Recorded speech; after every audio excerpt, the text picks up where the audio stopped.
So a city and a region which boasts of such beautiful structures like this Nyay Mandir, of Lakshmi Vilas Palace, of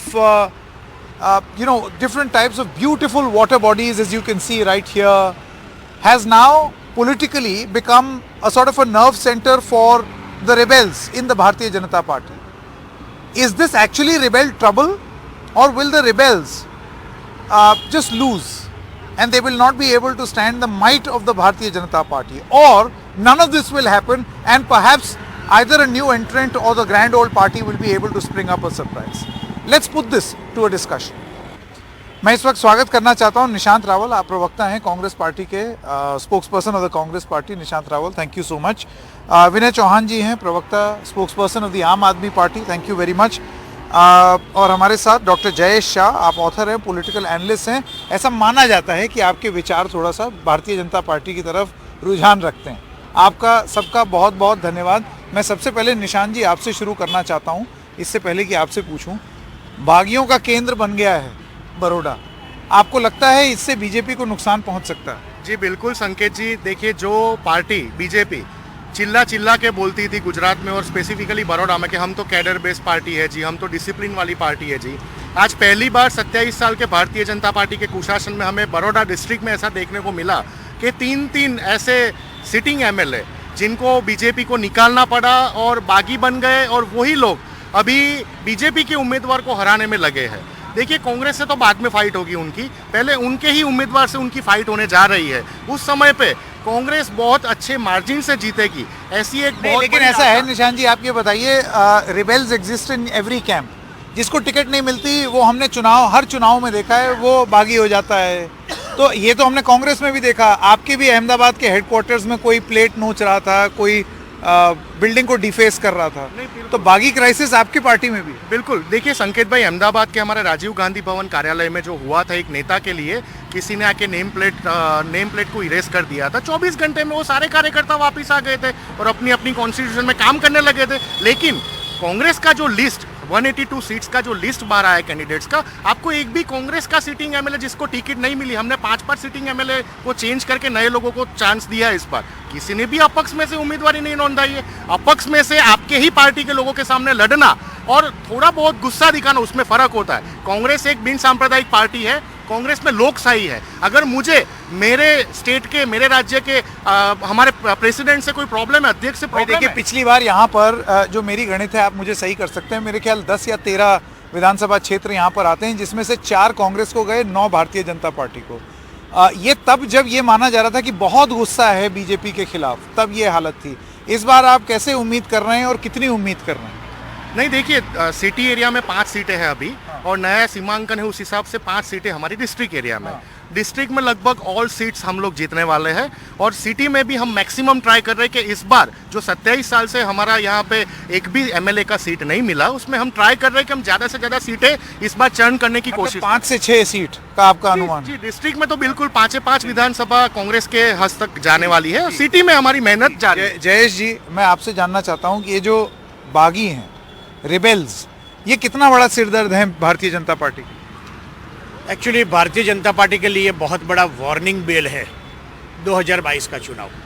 2017 में या 2012 में या 2005 में Bharatiya Janata party में जो rebellious होते थे, उसको 2 या 4 दिन में उसको कंट्रोल कर देते थे, 1 या 2 लड़ लेते थे पार्टी के सामने, बाकी ज़्यादा नहीं.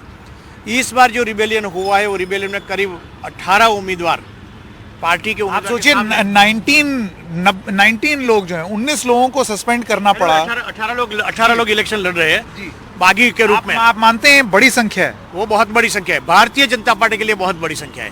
भारतीय जनता पार्टी ऐसा कभी नहीं हुआ. फिर दूसरा, भारतीय जनता पार्टी के पास डैमेज कंट्रोल के लिए, क्राइसिस मैनेजमेंट के लिए बहुत बड़ी टीम है, ऐसे वो दावा करते हैं. पहली बार इस बार भारतीय जनता पार्टी ने, मैं बड़ौदा की बात करूँ तो बड़ौदा के 3 बागी है. वाघोड़िया की सीट पर मधुभाई श्रीवास्तव, पादरा की सीट पर दीनूभाई पटेल, और तीसरा बागी कौन सा 3 बागी था ना बड़ोदरा में, सावली. 3 बागी हो गए, जो नहीं, राहुल जी कांग्रेस में जाकर के लड़े, तो 3 बागी हो गए. तो उसमें एक्चुअली ये 3 नहीं, ऐसे देखा जाए चौथा भी बागी है. डभोई की सीट पर जो बालकृष्ण पटेल जो है कांग्रेस के उम्मीदवार, वो भाजपा के धारासभ्य थे पहले, तो बड़ौदा में 4 बागी है। तो हकीकत में जब मधु श्रीवास्तव और दीनू मामा को समझाने की बात आई थी तो गुजरात के गृह मंत्री जो युवा मंत्री है हर्ष सांघवी, उसको भेजा गया था।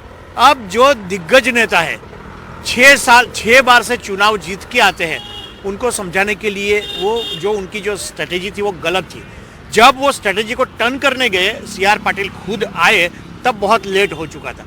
तो ये क्राइसिस मैनेजमेंट और डैमेज कंट्रोल में भारतीय जनता पार्टी इस बार थोड़ा बहुत हद तक वो देखिए, आप तो कंप्लेसेंसी की ओर इशारा कर रहे हैं कि ठीक है मोदी यहाँ के हैं, अमित शाह यहाँ के हैं, लेकिन जो लोग डे टू डे लेवल पर मैनेज कर रहे हैं, आपको लगता है वो थोड़ा सा बहुत कैजुअली ले लिया है उन्होंने बागी वाले मसले को? कैजुअली तो लिया, और साथ साथ ऐसा हुआ कि कैजुअली तो लिया, लेकिन जो बीजेपी की एक इमेज थी डैमेज कंट्रोल की, वो इस बार नहीं कर पाए।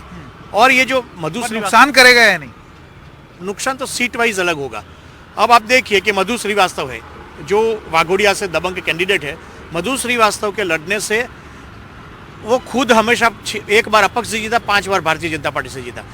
अब उनके सामने एक सक्षम अपक्ष और है, मतलब वो खुद अपक्ष लड़ रहा है, इंडिपेंडेंट लड़ रहा है। एक धर्मेंद्र सिंह वाघेला करके है, वो भी अपक्ष लड़ रहा है। साथ में आम आदमी पार्टी का कैंडिडेट है, कांग्रेस का कैंडिडेट सत्यजीत गायकवाड़ है, साथ में भारतीय जनता पार्टी का पटेल कैंडिडेट है जो जिला प्रमुख रह चुके हैं। सत्यजीत गायकवाड़ वो राजघराने वाले। तो ये कैंडिडेट है। तो यहाँ पर इतना इंटरेस्टिंग सिनेरियो हो रहा है कि उस सिनेरियो में मधु श्रीवास्तव तो जीतेंगे नहीं। भारतीय जनता पार्टी को भी होप रखनी बहुत मुश्किल है वाघोडिया की सीट पर। लेकिन मैं एक बात ये बताऊं, चाहे धर्मेंद्र सिंह वाघेला जीते, मधुभाई तो जीतने वाले नहीं है। अगर जीते तो ये दोनों अगर जीते तो फिर हमारे गुजराती में कहावत है, घी ढला तो कहाँ ढला, खिचड़ी में ही ढला, खाने में ही ढला। तो ये अल्टीमेटली जाने वाले वापस भारतीय जनता पार्टी में। मतलब जो भी जीते वो उसके बाद जीत के चाहे निर्दलीय भी रहे वो बीजेपी में चले जाए। वैसे पादरा में भी ये दीनू मामा जो अपक्ष लड़ रहे हैं, वो पहले भी एक बार अपक्ष जीत चुके, अपक्ष हार चुके। आपका ये मानना है कि कोई भी जीते नेट वो बीजेपी का गेम? अल्टीमेटली बीजेपी, क्योंकि दीनू मामा भारतीय जनता पार्टी में इतनी पॉलिटिकल एनालिसिस करके आपने अंत में बीजेपी को ही जिता दिया? नहीं, जीता नहीं दिया है, मैं रियलिटी बता रहा हूँ। आप मुझे चुनाव के बाद 8 दिसंबर के बाद मुझे 15 दिसंबर को फोन करके बताना। जयेश भाई, मैं ये करूंगा। हाँ? ये 2 कैंडिडेट जो अपक्ष जीते और वो भारतीय जनता पार्टी में शामिल। आपको ये बता दें, ये देखिए पीछे इस तरीके से लगातार कैंपेनिंग चल रही है, this non stop campaigning going on. अभी थोड़ी देर पहले कांग्रेस का इसी तरीके से रिक्शा पर कैंपेनिंग हो रही थी, अब बीजेपी की। लेकिन चौहान साहब, मैं आपसे जानना चाहता हूँ, यहाँ पर जो ट्रेडिशनल पार्टीज हैं उनकी अगर बात करें तो उनका ये मानना है आप नॉन स्टार्टर हो, आपका जमानत जब्त होगी। कांग्रेस पार्टी ने तो पहले, मुझे याद है आलोक शर्मा जी अभी कुछ दिन पहले आए थे और उन्होंने एक तख्ती उठा करके बोला था 0, और उन्होंने बोला था इसको सेव कर लो। मैं 8 दिसंबर को आप देखना यही नतीजा आएगा।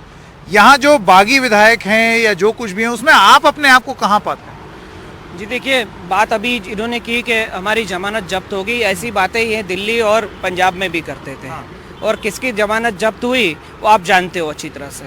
गुजरात में आज एक परिवर्तन का लहर चुरा है, और ये लहर जो है वो इस तरह से है, और कुछ वोटर इतने साइलेंट है और इतने से डरे हुए हैं बीजेपी वालों से कि वो लोग अपना नाम जो है जाहिर में बताना नहीं चाहते। लेकिन हमारे पास में जब हम लोग उनके पास में जाते हैं तो हमें सिर्फ इशारों से बताते हैं कि भाई अब आपकी बारी, ठीक है। तो हमें इस बार लग रहा है कि हम लोग यहाँ पे बड़ौदा के अंदर ज़्यादा से ज़्यादा सीट निकाल रहे हैं। मांजलपुर की बात करें तो आप देख सकते हो कि योगेश काका जो है उन्होंने किस तरह से जो दादागिरी से उन्होंने सीट ली। मुझे लगता था कि बीजेपी के अंदर कोई यंग कैंडिडेट आएगा, कोई मुझे अच्छा सा टक्कर देगा। मैं फौजी हूँ, मुझे फौज में लड़ने का शौक था और मुझे लड़ने के लिए एक अच्छा सा एक सामने युवा सशक्त युवान मिलेगा। परंतु अभी मैं वो काका का सिर्फ आशीर्वाद ले सकता हूँ और उनको कह सकता हूँ कि आप बस अभी इस बार छोड़ दें, और जनता भी आपसे बहुत त्रस्त है। और अब वो हमारे लिए खड़ी है और आम आदमी पार्टी मांजलपुर में